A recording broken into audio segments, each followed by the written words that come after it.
एक बार बुद्ध भगवान एक गांव में उपदेश दे रहे थे।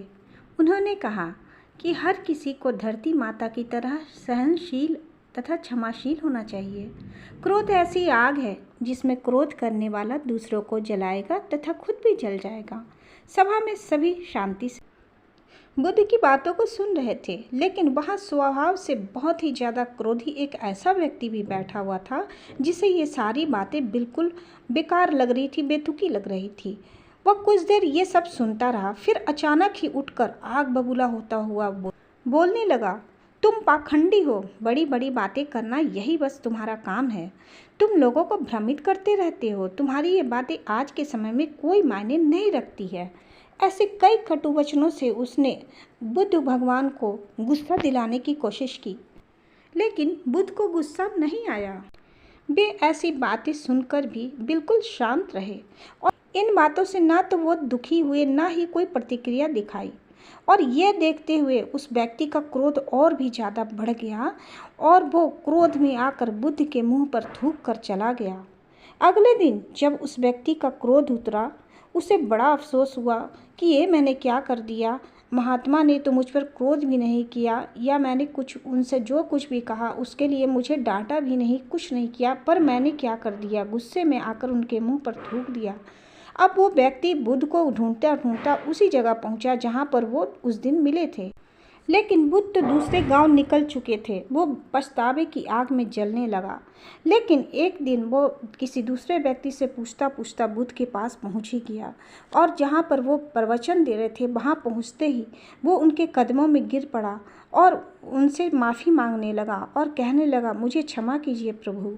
तब बुद्ध ने पूछा, कौन हो भाई, तुम्हें क्या हुआ है, क्यों क्षमा मांग रहे हो? उसने कहा, क्या आप भूल गए? मैं वही हूँ जिसने कुछ दिन पहले आपके साथ बहुत बुरा व्यवहार किया था। मैं शर्मिंदा हूँ। मैं अपने दुष्ट आचरण की क्षमा याचना करने आया हूँ। मैं आपसे माफ़ी मांगने आया हूँ।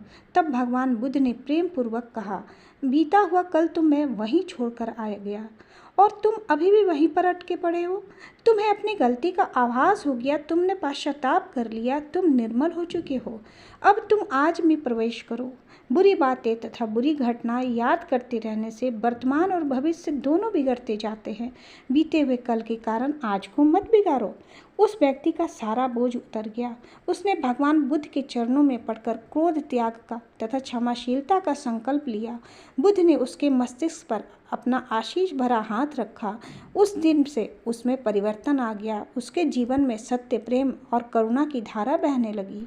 तो बुद्ध की इस कहानी से हमें सीख ये मिलती है कि बहुत बार हम भी अपने बीते हुए कल को याद करते हैं और बीते हुए कल में की गई गलतियों को याद करके खुद को कोसते रहते हैं, लेकिन हमें ऐसा नहीं करना चाहिए। वो वक्त था जो बीत गया, जो आज है उसमें हम वैसी गलतियां ना करें और हम आगे बढ़ें और बीते हुए कल के लिए रोते ना रहें कि हमने गलतियां की थी या हमारे साथ किसी ने गलतियां की थी।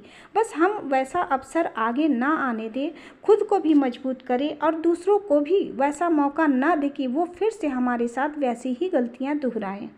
और हमें आज में ये संकल्प जरूर लेना चाहिए कि हमारा आने वाला कल और आज हमारा बीते हुए कल का प्रभाव लेकर नहीं आगे बढ़े। बीता हुआ कल जो है वो वापस वहीं रह जाए और हम आगे बढ़ पाएँ और हम नए संकल्प के साथ ऊर्जावान होकर आगे बढ़ते रहें। इससे हमारा आज और आने वाला कल दोनों ही सुनिश्चित हो सकता है और हम नई ऊर्जा के साथ आगे बढ़ सकते हैं। तो पश्चाताप ना करें। हाँ, अगर हमने गलतियाँ की हैं तो उन गलतियों को याद जरूर रखें, लेकिन उन गलतियों के लिए खुद को बार बार कोसते ना रहें। कभी कभी अतीत की हुई गलतियों को याद रखना भी आवश्यक होता है, इसलिए ताकि भविष्य में हमसे फिर से वैसे ही लोग ना मिले या फिर से हम वैसी ही गलतियां दोबारा से ना कर दें। किसी पर मान लीजिए कि आपने विश्वास किया और वो इंसान सही नहीं था, उसने आपको धोखे दिए, तो इसलिए उन गलतियों को आप जरूर याद रखें और वैसे लोगों से दूर रहें कि भविष्य में दोबारा आप वैसे लोगों पर विश्वास ना करें। अपने उस अतीत को उस वक्त जरूर याद करें, लेकिन जो गलतियां हो गई हैं उनके लिए रोते ना रहें और आगे बढ़ जाएं और भविष्य में संकल्प लें कि दोबारा ऐसी गलतियां ना हों। आशा करती हूँ मेरी ये छोटी सी वीडियो और बुद्ध भगवान की ये छोटी सी कहानी आपको ज़रूर पसंद आई होगी।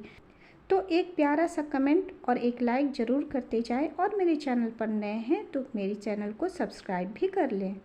फिर मिलूँगी नई कहानियों के साथ में, तब तक के लिए नमो बुद्धाय, नमो बुद्धाय, नमो बुद्धाय।